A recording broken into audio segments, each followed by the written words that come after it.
problems with these 433 megahertz controller. 20 amp on each channel. I want it for my GMC to operate the back window, so when you push it momentarily it opens, when you release it closes.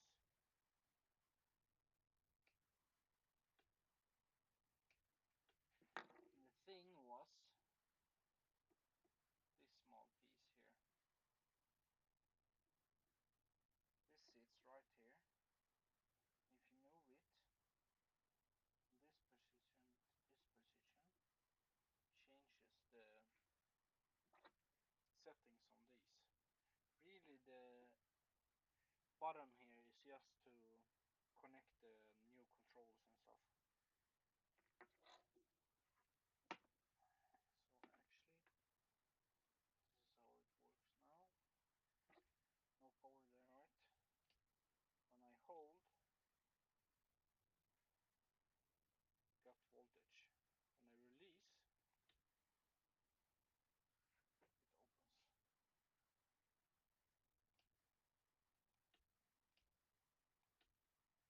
This is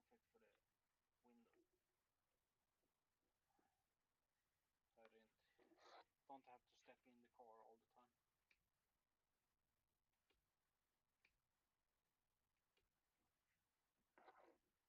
Yeah, so this is how I connect it.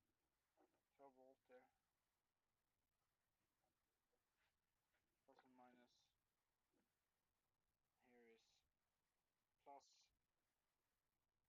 for the relay to give out. So the load is not on these. This is just to power the controller. And the load goes in here on B and then out. So it's normally open, normally closed on C. I just put 2 relays, 40 amps, because I don't know if 20